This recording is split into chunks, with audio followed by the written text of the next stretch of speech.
What is up guys, Jarv here, back today jumping into Destiny 2. Now in today's video we're taking a look at this week at Bungie. Bungie have released an early TWAB this week, and with it we have some details about some of the progression changes coming with Beyond Light. So if you want to find out more about them and some news about Transmog, then be sure to stick around and check out the video. Now if you enjoyed the video, be sure to leave a rating down below, that super helps me out here on the channel. And if you're new here and want to keep up to date with all the latest Destiny 2 content, be sure to hit subscribe as well. But without further delay guys, let's jump into the video.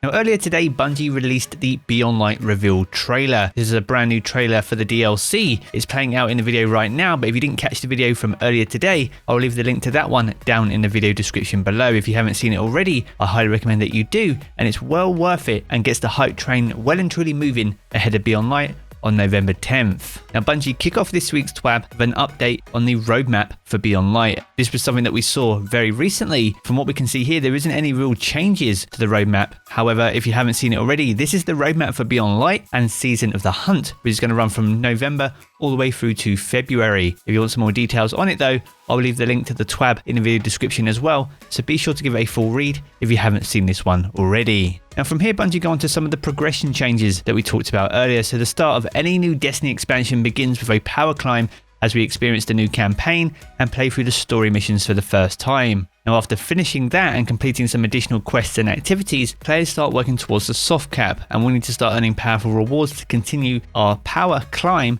and tackle some of the more aspirational activities in the end game. Now after we reach the hard cap, this is when the additional 10 power that you can earn through pinnacle rewards comes into play, and this will be called the pinnacle cap. So we have the soft cap, the hard cap, and the pinnacle cap. Now with that in mind, there are some new power caps that we're aiming for when the season begins on November 10th. Now the soft cap will be 1200, the hard cap will be 1250, and the pinnacle cap will be 1260. Now when we first log in for the new season, all your weapons and armor will be at 1050 power or higher. If you have anything that's already over 1050, then it will stay at that power level, but anything that we have underneath that power level will be brought up to 1050, and all new players will start at 1050 as well. Now with that in mind, there are some changes coming to powerful rewards. So they've heard a lot of feedback from players about the opportunities to earn powerful rewards from activities that we enjoy the most, and they have a change coming that will allow us to have a chance to earn a powerful reward from strikes, gambit, crucible, and from seasonal drops all the way up until we reach the hard cap. It will still be much quicker to continue to complete all the powerful reward sources each week. If you just want to play strikes or crucible matches all day every day, you can earn powerful rewards by doing so. Now the aim with this is to allow us to continue to increase our power, especially if we get close to the soft cap and we may find more challenging aspirational activities difficult, things like the Ordeal Nightfall for example. Now from here we go on to tokens and collections. Now Destiny is at its best when you're shooting aliens, getting loot and becoming more powerful, and that gameplay loop breaks down when the best way to increase your power can be by standing in the tower and handing in tokens to Lord Shaxx. So starting next season, gear received from collections and turning in tokens will have a lower power than in previous seasons. Gear earned through token purchases will be 20 power levels lower than your power level, and collection buybacks will be capped at 1052. So all in all, some huge changes coming to some powerful rewards. You can choose to stick and play strikes and crucible all day every day if you want to, or you can seek out all the sources each week, which is the faster and quicker way to increase your power level. But whichever way that you choose, there is definitely more options on the table than we've had in previous seasons. But be sure to let me know your thoughts on that down in the comment section below. Now from here they move on to changes with the economy. So some currencies and items have changes coming either at the end of this season or in the very near future, and here are some details exactly what those are. Now with several destinations going into the Destiny content vault, many of us have been wondering what's going to happen to currencies found in the areas currently underneath the pyramids.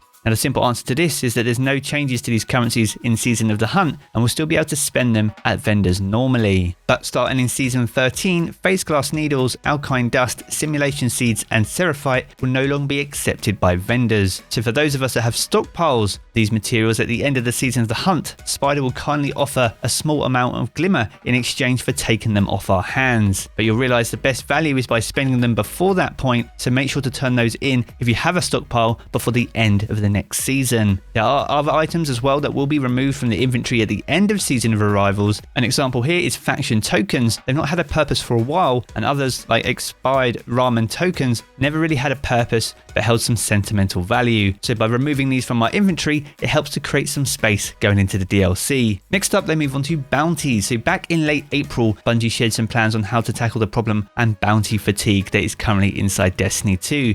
They made some shifts to the seasonal bounties and reduced their importance by earning seasonal currency and seasonal progression through activities, and they're happy with those changes but still want to continue to improve that bounty system overall moving forward. And one of the plans here that's been previewed was to eventually replace weekly bounties with a new mechanism to provide players with a set of non-expiring and account scoped objectives each week that will grant a lot of seasonal rank progress. They're still working on this as we speak, and will share more information before its targeted release in Season 13. So what that tells us is going into Season 12, the way that we earn XP and level up our Season Pass and our artifact will be the same as we've experienced in previous seasons, at least until we get to Season 13. But let me know your thoughts on that one down in the comment section below. Now next up is the Season Pass. So the Season Pass that we've come to know since Shadowkeep will be largely staying the same. There'll be some new weapons and armor to earn off each of the free track and the owned path, and one big change that they're making is by adding Bright Dust to the Season Pass. So Bungie have mentioned that they previously wanted to change the way that we earn Bright Dust and move towards a more account specific path to give players with only one character significantly more Bright Dust than they've been able to earn over previous years. So with that in mind, they provide some details of exactly how much Bright Dust will be able to earn via the Season Pass. So the Season Pass free pass will now offer 7,500 Bright Dust in total. The Season Pass which you own will also offer an additional 3,000 in Bright Dust, and weekly bounties will now award 100 Bright Dust each. So with these changes, the vast majority of players will be earning Bright Dust more than before,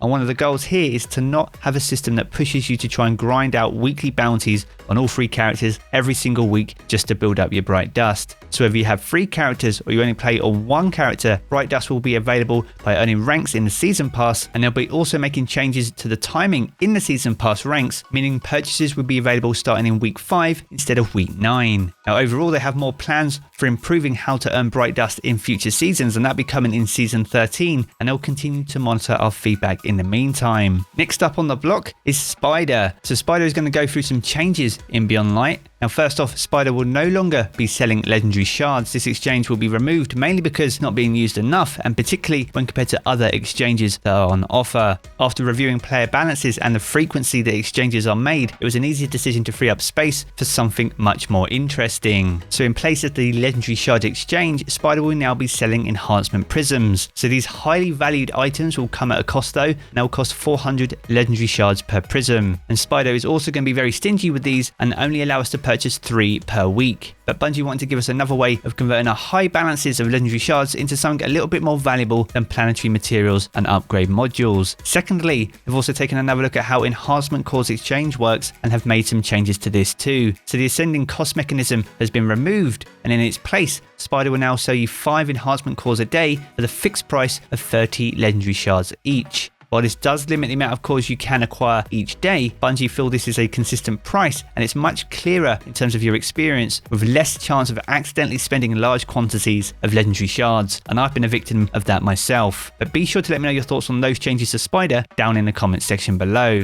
Now Bungie move on to Sparrows. So they say they've finally seen a few people wondering if we'll be able to equip a ghost mod with Speed Demon and other mods like Guiding Light with the new system. And there's some good news in relation to this. And this is simply that we won't need to. So starting in Beyond Light, all Sparrows, both legendary and exotic, will innately summon instantly, even without the Transmog preloader perk. So as a result, there's no need for a ghost mod to impact this functionality, so Speed Demon will not be carried forward into the new system. So if you're already driving around on a Sparrow with a Transmog preloader, you can keep it and it'll work just fine, but you can pull it from the collections again and get 2 new perks in Beyond Light. Newly created Sparrows will no longer roll with the Transmog preloader either, so you have a chance to get yourself an extra perk while still remaining that instant summoning speed. And some of the final changes is Eververse. So starting in Season of the Hunt, Bright Engrams will now contain all Eververse content from Season 1 to 3 prior to the current season. So in Season 12, Bright Engrams contain all content from Seasons 1 through 9, and in Season 13, Bright Engrams will contain content from Seasons 1 through 10. So as always, as you open more Bright Engrams, your chances of earning those things don't increase. So there will be instances of duplicate drops, but the engram will be weighted to grant you things that you're still hunting down. And lastly, we get some updates from Bungie player support. They talk about world activities. So when Beyond Light and update 3.0.0 releases on November 10th, some world activities will be removed, and these removals are not related to the Destiny content vault, but are some general game updates. So with that in mind, players should complete any activities and quests that they have left if they want to claim the rewards from them. Flashpoints, for example, weekly engrams should be claimed before November 10th, or they will be removed at the end of the season. All destinational adventures are also being removed, and world quests from Year 1 locations such as Enemy of My Enemy, Exodus Black, and Data Recovery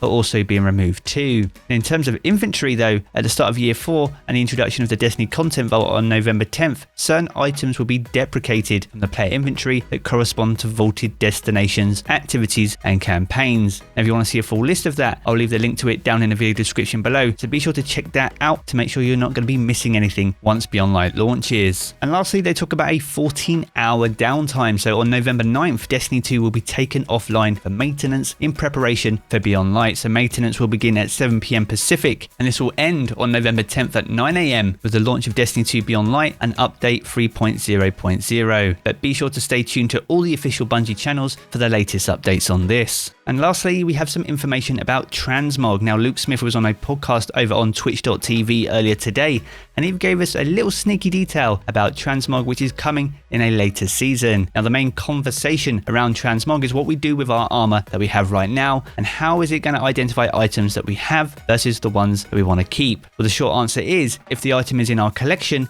then it's simply already part of Transmog anyway. So any items that we're holding on to ensure they are part of Transmog, if it's already in your collection, you can simply dismantle these items as it will be added to Transmog at a later date. So whilst we don't learn any specific details about when we're likely to see this, although they have said as part of a later season, we can at least free up some vault space in the meantime on any items that we've been holding on to, just in case we need to for this Transmog edition. So there we have it, a very meaty This Week at Bungie this week. Lots to talk about, lots of information to take in, lots of discussions to have on what you'll think about them. So be sure to let me know your thoughts and continue the conversation down in the comment section below. Now, if you have enjoyed the video, be sure to leave a rating down below. That super helps me out as well here on the channel. And if you're new here and want to keep up to date with all the latest Destiny 2 content, be sure to hit subscribe as well. I'm going to jump back into the game as always, guys, but I will catch you all again very soon.